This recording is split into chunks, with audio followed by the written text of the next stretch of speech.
I was in Uttarkashi, and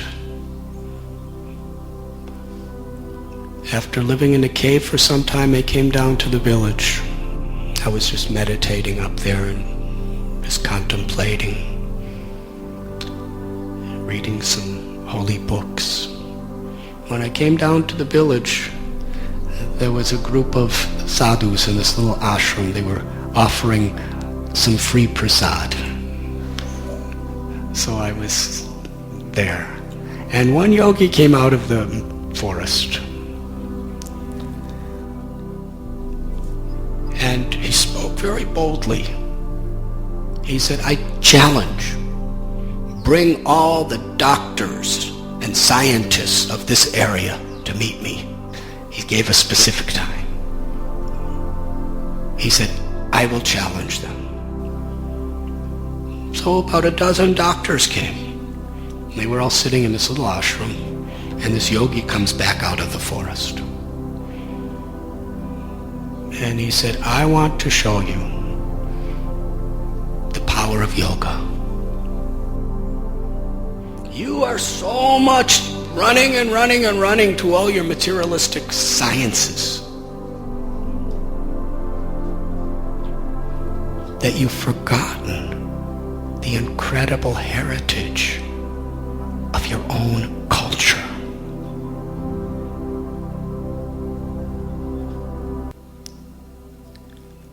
Before your eyes, I will die.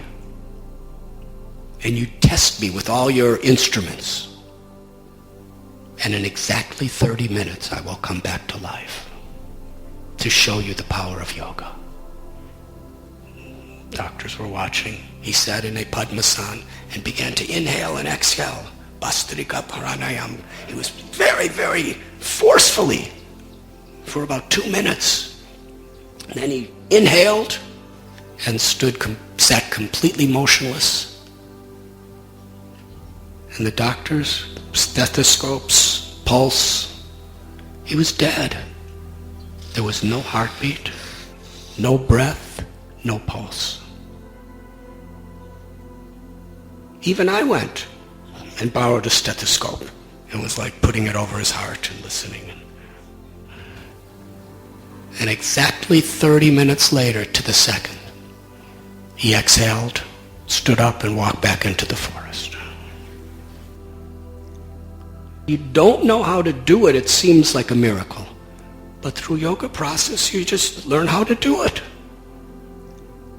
Real spiritual enlightenment is to go beyond the body, beyond the ego, beyond selfishness, beyond the desire for prestige, and realize our eternal soul, and to realize our relation with God. I met another yogi. His name was Baal Shiva Yogi. And he was a very, very different kind of sadhu. I traveled in the forest with him for some time. He loved to eat sweets. I never met a sadhu like that. We'd go out begging, and he would insist that people gave him sweets, like ladus and peta and all these different things. And he was very restless. But when it came to his spiritual practice, he was intense. So one day, I was about to leave, and he said, "Stay one more day, I want to take you somewhere." And he was giving a satsang in this hall. We came to a village. It was already scheduled, I don't know how. And there was about 100 people that came. And he opened his hand and chanted a mantra. Then he closed his hand. And then he opened his hand, and a Shiva Linga came out of his hand. And he put it down on this table. And then he opened his hand again and closed his hand and chanted a mantra. And ashes started pouring out of the palm of his hand, falling on the Shiva Lingam until the whole Shiva Lingam was covered with ashes.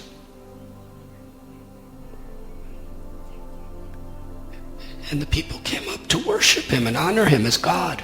And he stopped them. He said, don't be fooled. Don't worship me. He said, this is not spiritual what I'm doing. It's just a material scientific way of manipulating subtle energy, manipulating the gross material energy through subtle energies. He said, if you don't know how to do it, it seems like a miracle. But through yoga process, you just learn how to do it. It's not that somebody like me is God or great because we do these things. We just know how to do it. He said, real spiritual enlightenment is to go beyond the body, beyond the ego, beyond selfishness, beyond the desire for prestige, and realize our eternal soul, and to realize our relation with God. And those was his last words. Then he turned to me. He came off the stage and said, did you like what I did? And I said, yeah, that was nice. Especially liked, that you were humble about it all. And then he smiled and opened his hand and closed it and chanted a mantra and gave me a each covered with ashes. And then I left him and went back into the forest again. And I remember sitting under a banyan tree and just meditating on what I had just saw. He said to those people that I'm not God. God creates, he said, I can create ashes. God creates universes. That's the difference. And I was meditating on those words that he spoke. And I saw a little banyan tree seed. And I was thinking, everywhere we go, we see miracles. The whole creation is nothing but incredible supernatural miracles, but because we're so accustomed to see it, we don't even recognize it. In this little seed is a massive banyan tree. Nobody could do that. How is that possible? God puts a tree in a seed this big. When a man and woman come together, they don't even know what's happening. And a little seed goes into the woman's ovum, and it emulsifies, and soon little eyes come, and little ears come, and a tongue comes, and a brain comes, and kidneys, and hearts, and lungs, and pancreas. And it's not that the husband or wife have some engineering master plan. It's just happening. And then a human is born. Or a calf. It's incredible.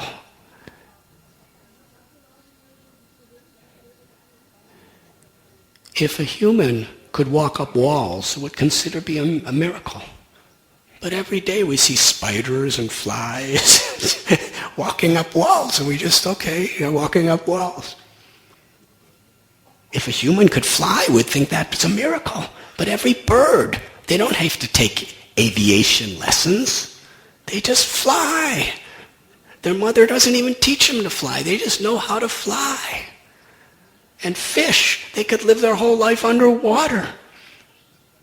There's so many miracles everywhere. I looked up at the cloud in the sky. There was a big cloud.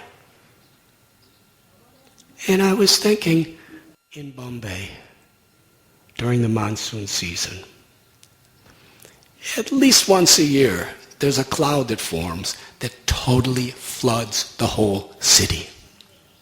The airports are closed. The railway system is closed. The streets are like little rivers. No cars could move. Everything is at a standstill because of the water contained in one cloud.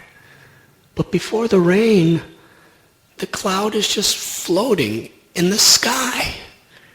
There's trillions and trillions and trillions of liters and gallons of water in that cloud, but it's just floating.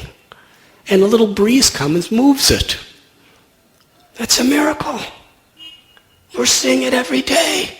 In every tree, in every person, in every living being, in every cloud, the sun.